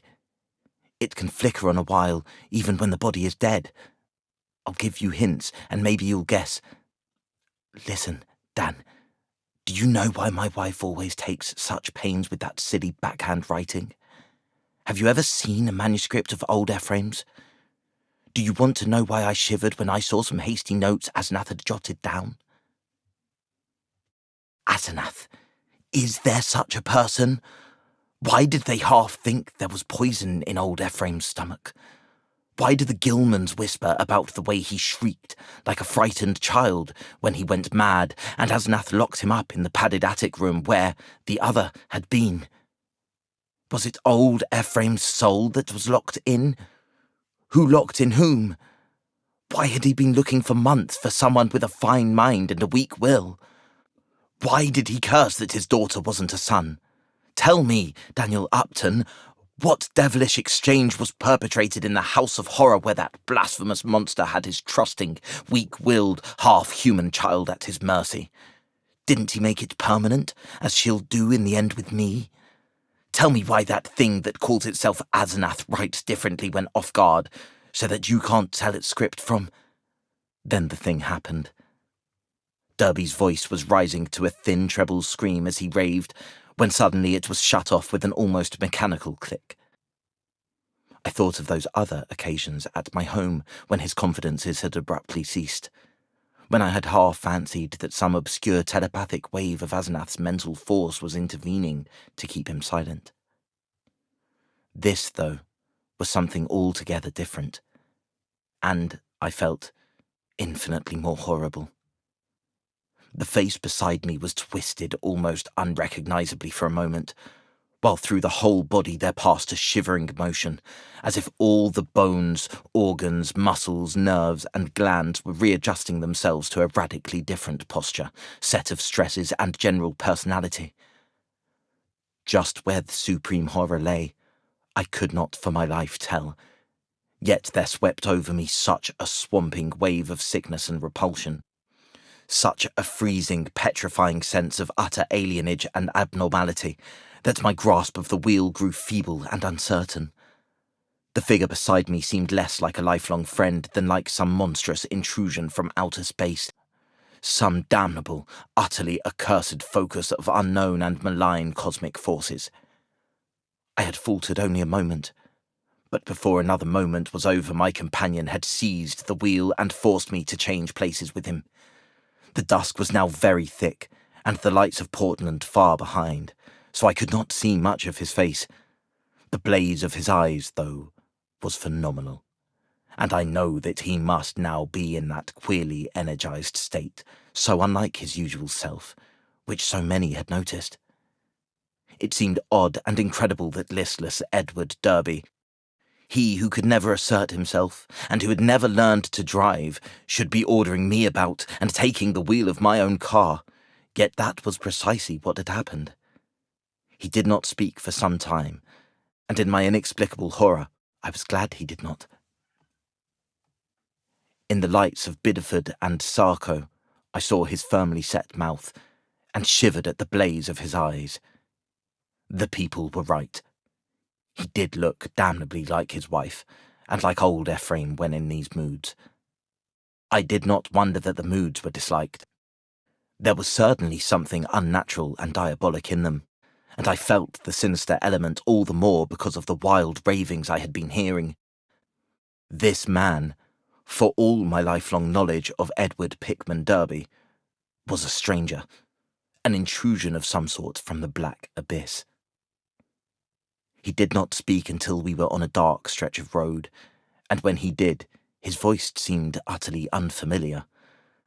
It was deeper, firmer, and more decisive than I had ever known it to be, while its accent and pronunciation were altogether changed, though vaguely, remotely, and rather disturbingly recalling something I could not quite place.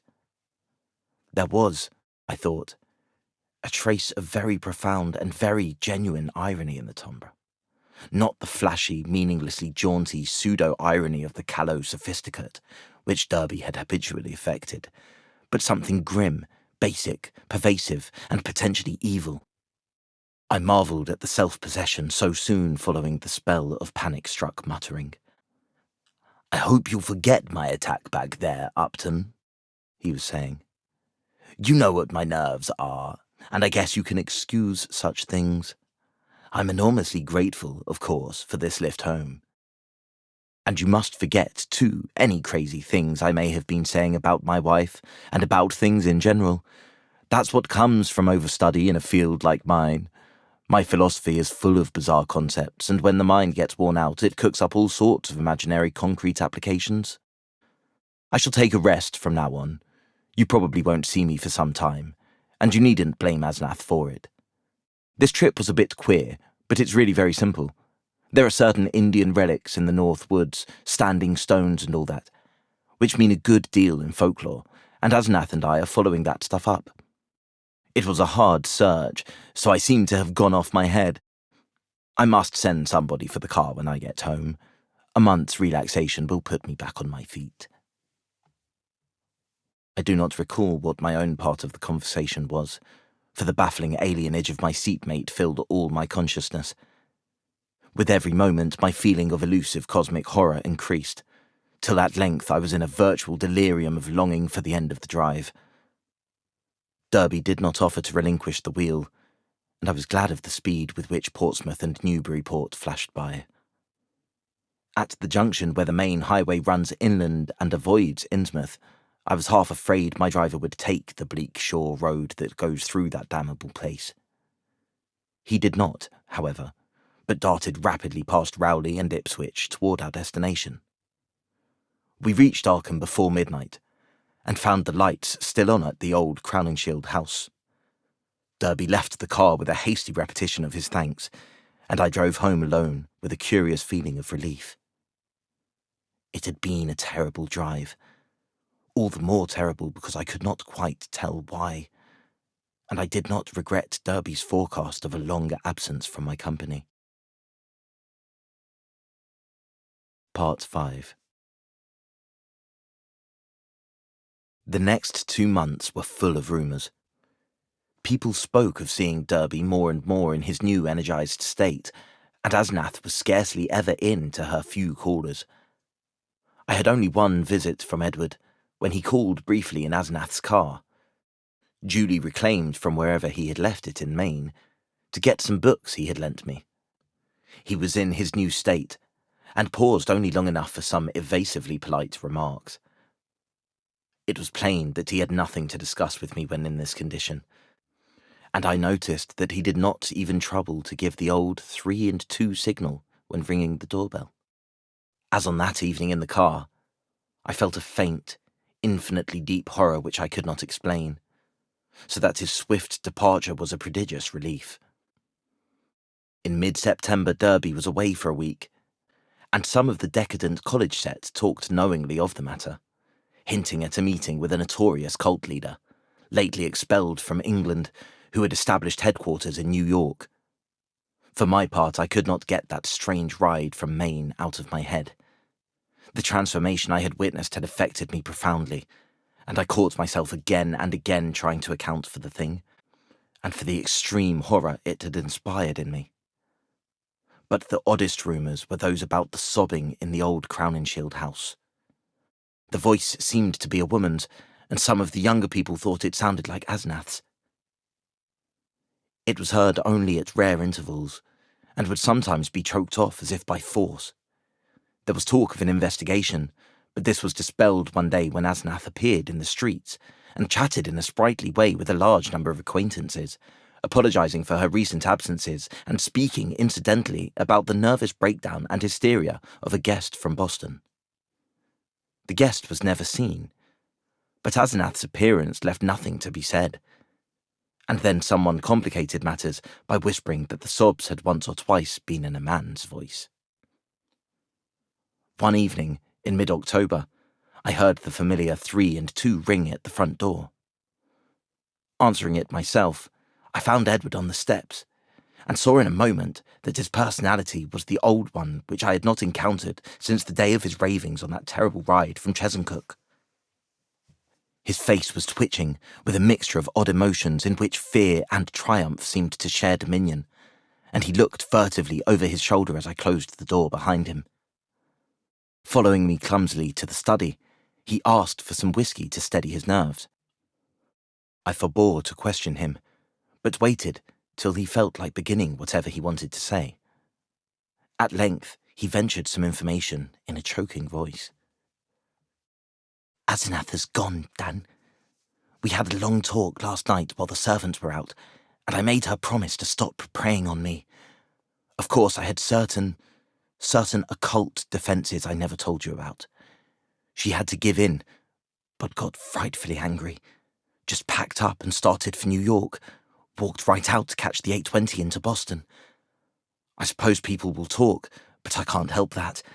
You needn't mention that there was any trouble. Just say she's gone on a long research trip. She's probably going to stay with one of her horrible groups of devotees.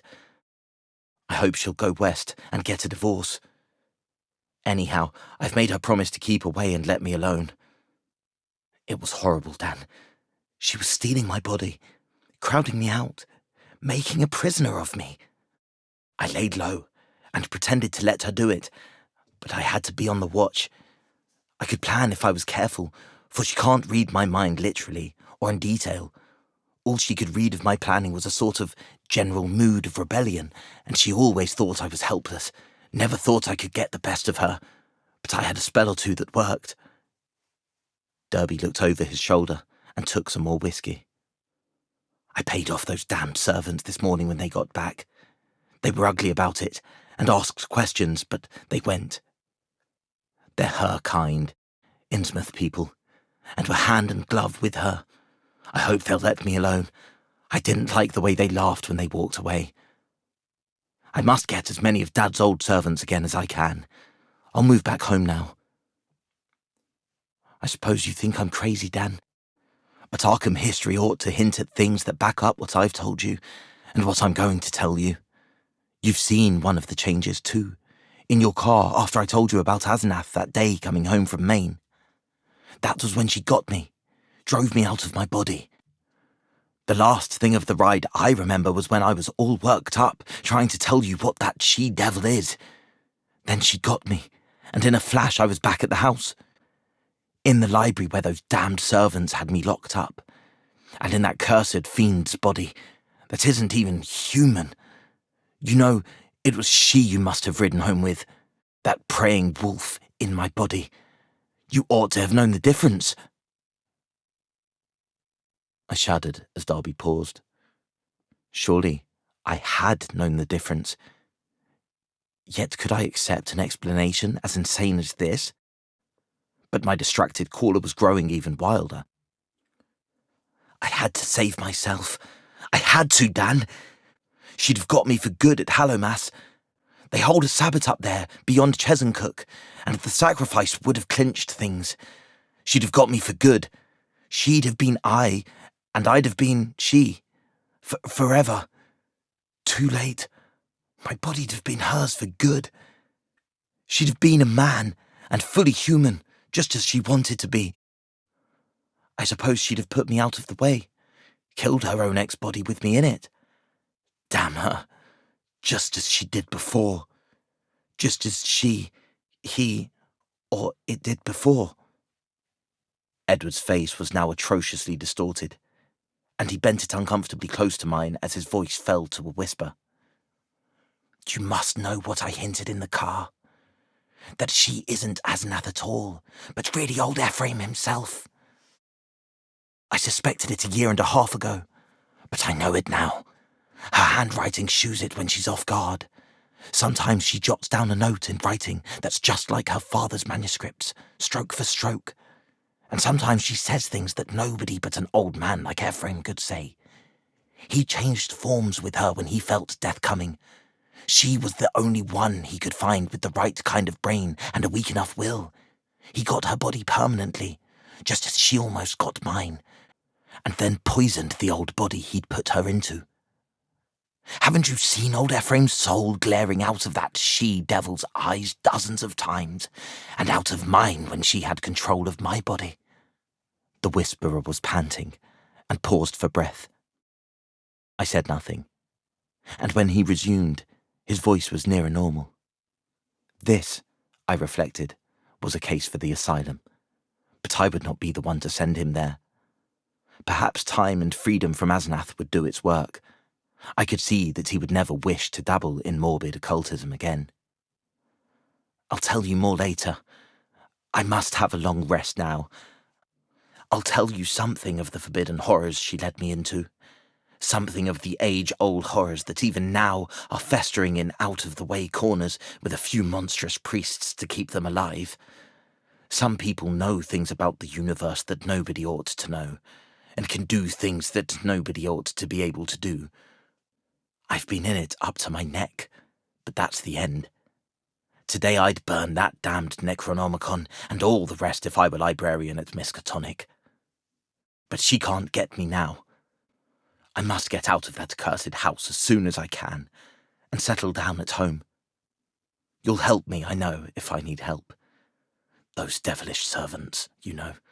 And if people should get too inquisitive about Asenath, you see, I can't give them her address.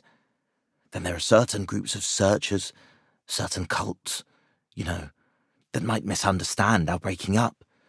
Some of them have damnably curious ideas and methods. I know you'll stand by me if anything happens, even if I have to tell you a lot that will shock you." I had Edward stay and sleep in one of the guest chambers that night, and in the morning he seemed calmer. We discussed certain possible arrangements for his moving back into the Derby mansion, and I hoped he would lose no time in making the change. He did not call the next evening, but I saw him frequently during the ensuing weeks. We talked as little as possible about strange and unpleasant things, but discussed the renovation of the old Derby house and the travels which Edward promised to take with my son and me the following summer. Of Asenath we said almost nothing, for I saw that the subject was a peculiarly disturbing one. Gossip, of course, was rife, but that was no novelty in connection with the strange menage at the old Crown and Shield house. One thing I did not like was what Derby's banker let fall in an over-expansive mood at the Miskatonic Club, about the cheques Edward was sending regularly to a Moses and Abigail Sargent and a Eunice Babson in Innsmouth. That looked as if those evil-faced servants were extorting some kind of tribute from him, yet he had not mentioned the matter to me. I wished that the summer, and my son's Harvard vacation, would come, so that we could get Edward to Europe. He was not, I soon saw, mending as rapidly as I had hoped he would, for there was something a bit hysterical in his occasional exhilaration, while his moods of fright and depression were altogether too frequent. The old Derby house was ready by December, yet Edward constantly put off moving. Though he hated and seemed to fear the Crown and Shield place, he was at the same time queerly enslaved by it. He could not seem to begin dismantling things, and invented every kind of excuse to postpone action. When I pointed this out to him, he appeared unaccountably frightened.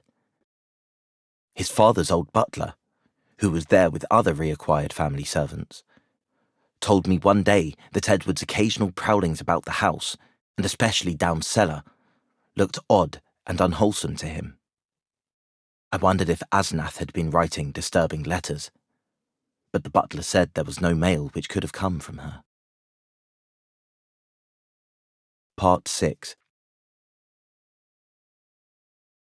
It was about Christmas that Derby broke down one evening while calling on me. I was steering the conversation toward next summer's travels when he suddenly shrieked and leaped up from his chair with a look of shocking, uncontrollable fright. A cosmic panic and loathing such as only the nether gulfs of nightmare could bring to any sane mind. My brain!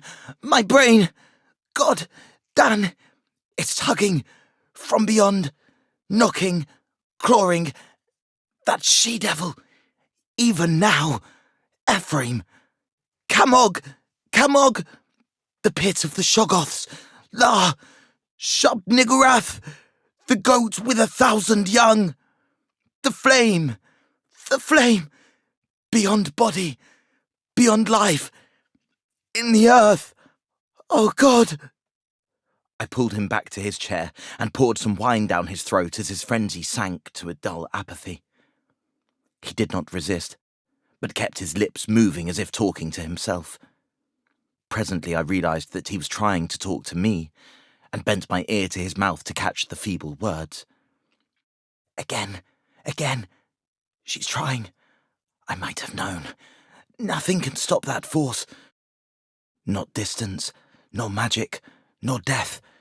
It comes and comes, mostly in the night. I can't leave. It's horrible. Oh, God, Dan, if you only knew as I do just how horrible it is. When he'd slumped down into a stupor, I propped him with pillows and let normal sleep overtake him. I did not call a doctor, for I knew what would be said of his sanity, and wished to give nature a chance if I possibly could. He waked at midnight, and I put him to bed upstairs, but he was gone by morning. He had let himself quietly out of the house, and his butler, when called on the wire, said he was at home pacing restlessly about the library. Edward went to pieces rapidly after that. He did not call again, but I went daily to see him. He would always be sitting in his library, staring at nothing and having an air of abnormal listening. Sometimes he talked rationally, but always on trivial topics. Any mention of his trouble, of future plans, or of Asenath would send him into a frenzy. His butler said he had frightful seizures at night, during which he might eventually do himself harm. I had a long talk with his doctor, banker, and lawyer, and finally took the physician with 2 specialist colleagues to visit him. The spasms that resulted from the first questions were violent and pitiable, and that evening a closed car took his poor struggling body to the Arkham Sanitarium. I was made his guardian, and called on him twice weekly, almost weeping to hear his wild shrieks, awesome whispers, and dreadful, droning repetitions of such phrases as, "I had to do it, it'll get me, down there in the dark, mother, Dan, save me. How much hope of recovery there was, no one could say, but I tried my best to be optimistic. Edward must have a home if he emerged, so I transferred his servants to the Derby mansion, which would surely be his sane choice. What to do about the Crowning Shield place with its complex arrangements and collections of utterly inexplicable objects I could not decide, so left it momentarily untouched, telling the Derby housemaid to go over and dust the chief rooms once a week, and ordering the furnace man to have a fire on those days. The final nightmare came before Candlemas, heralded, in cruel irony, by a false gleam of hope. One morning late in January, the sanitarium telephoned to report that Edward's reason had suddenly come back. His continuous memory, they said, was badly impaired, but sanity itself was certain. Of course, he must remain some time for observation, but there could be little doubt of the outcome. All going well, he would surely be free in a week. I hastened over in a flood of delight, but stood bewildered when a nurse took me to Edward's room. The patient rose to greet me, extending his hand with a polite smile, but I saw in an instant that he bore the strangely energized personality which had seemed so foreign to his own nature. The competent personality I had found so vaguely horrible, and which Edward himself had once vowed was the intruding soul of his wife. There was the same blazing vision, so like Asenath's and old Ephraim's, and the same firm mouth, and when he spoke I could sense the same grim, pervasive irony in his voice, the deep irony so redolent of potential evil. This was the person who had driven my car through the night 5 months before. The person I had not seen since that brief call when he had forgotten the old-time doorbell signal and stirred such nebulous fears in me. And now he filled me with the same dim feeling of blasphemous alienage and ineffable cosmic hideousness. He spoke affably of arrangements for release, and there was nothing for me to do but assent, despite some remarkable gaps in his recent memories. Yet I felt that something was terribly, inexplicably wrong and abnormal. There were horrors in this thing that I could not reach. This was a sane person. But was it indeed the Edward Derby I had known? If not, who or what was it? And where was Edward? Ought it to be free or confined, or ought it to be extirpated from the face of the earth? There was a hint of the abysmally sardonic in everything the creature said. The Asenath-like eyes lent a special and baffling mockery to certain words about the early liberty earned by an especially close confinement. I must have behaved very awkwardly, and was glad to beat a retreat. All that day and the next, I racked my brain over the problem.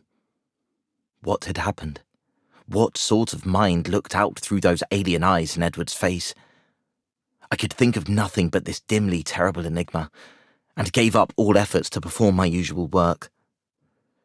The second morning, the hospital called up to say that the recovered patient was unchanged, and by evening I was close to a nervous collapse, a state I admit, though others will vow it coloured my subsequent vision. I have nothing to say on this point, except that no madness of mine could account for all the evidence. Part 7.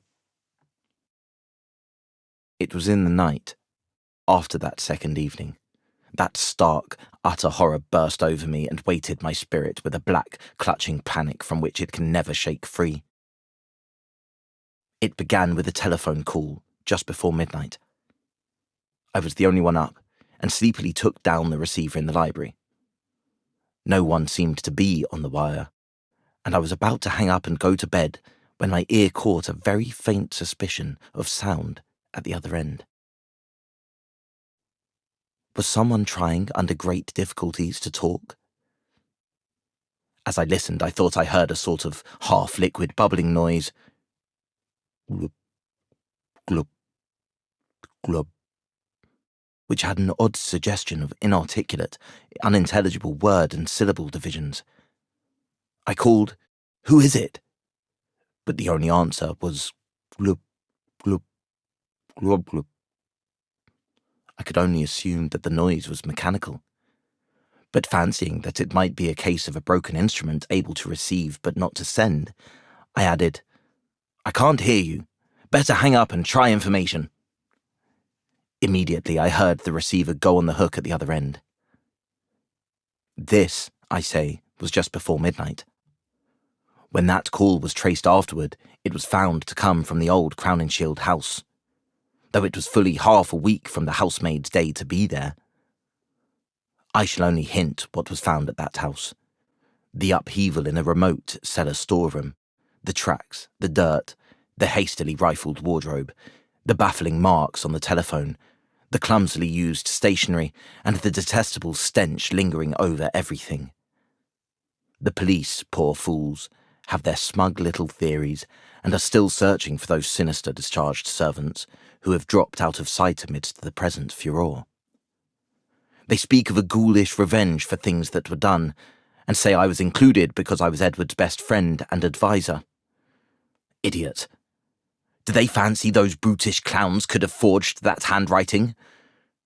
Do they fancy they could have brought what later came? Are they blind to the changes in that body that was Edward's? As for me, I now believe all that Edward Derby ever told me. There are horrors beyond life's edge that we do not suspect. And once in a while, man's evil prying calls them just within our range. Ephraim, Asenath, that devil called them in, and they engulfed Edward as they are engulfing me. Can I be sure that I am safe? Those powers survive the life of the physical form.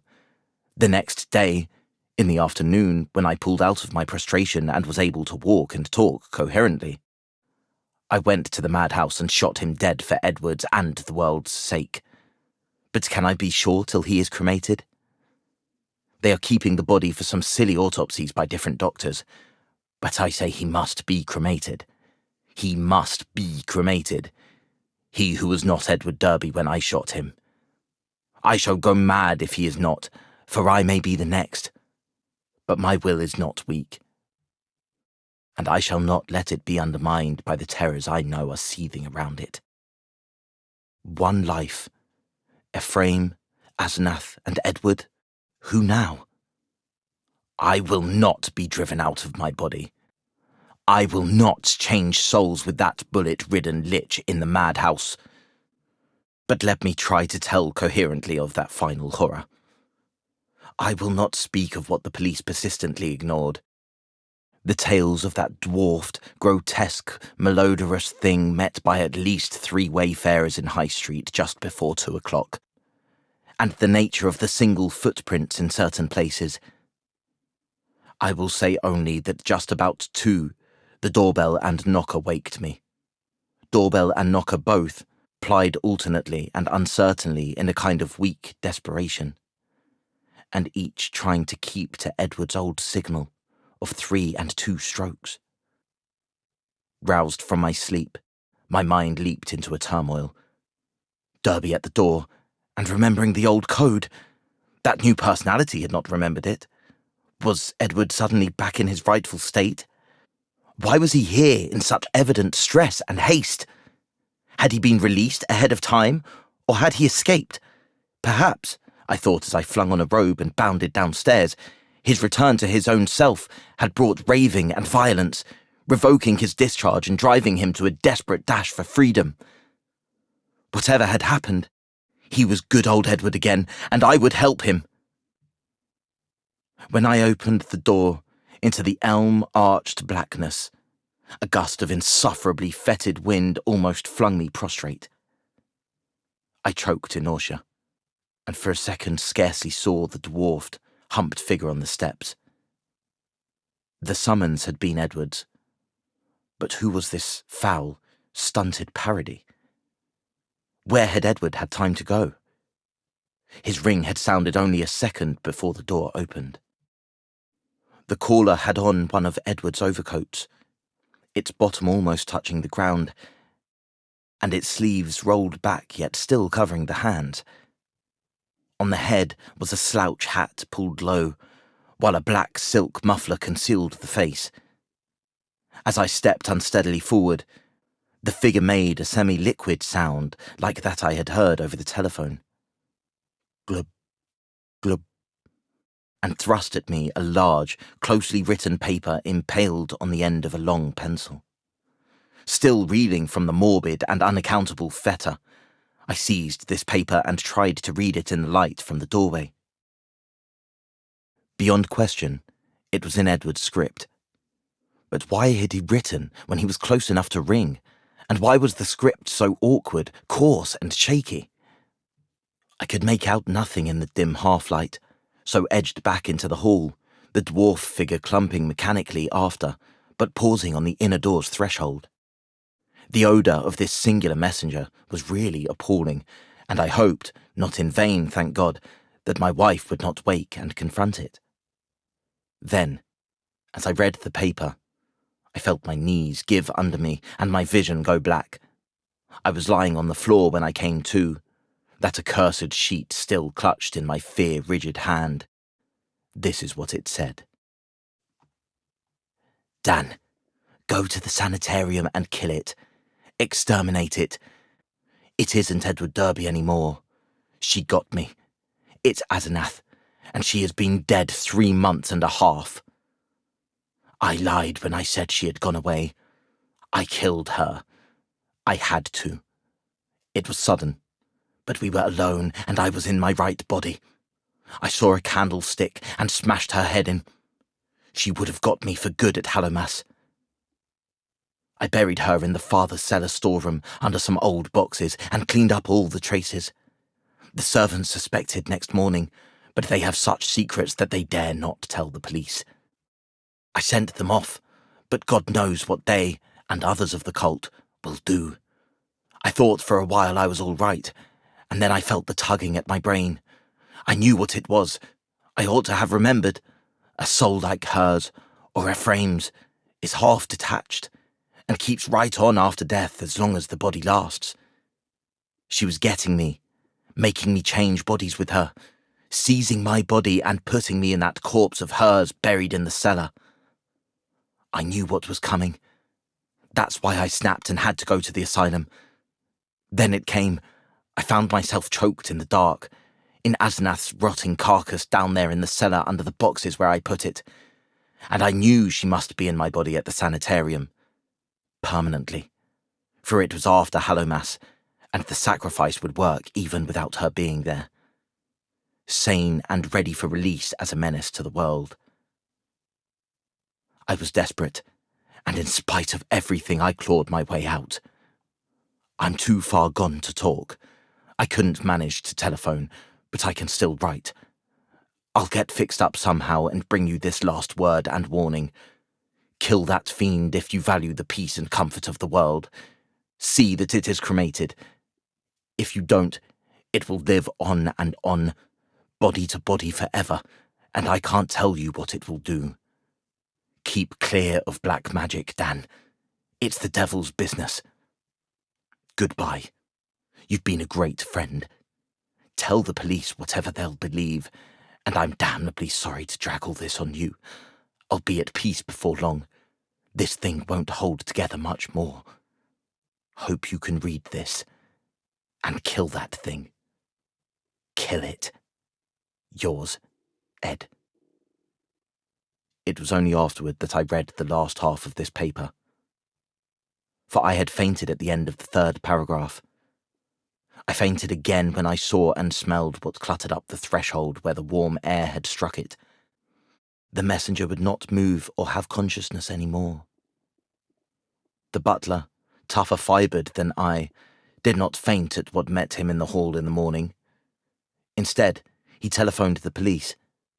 When they came, I had been taken upstairs to bed.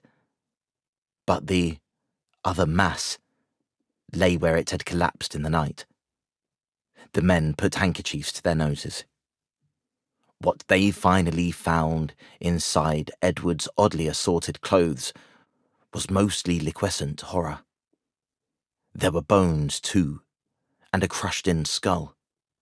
Some dental work positively identified the skull as Asenath's. Thanks for listening on Audiobook Planet. If you enjoyed this story and want to hear more classic literature and narration, check out our other videos at Audiobook Planet and be immersed in the incredible worlds created by the world's greatest authors. Please like, subscribe, and let us know what other stories you'd like to hear in the comments. We'll see you next time.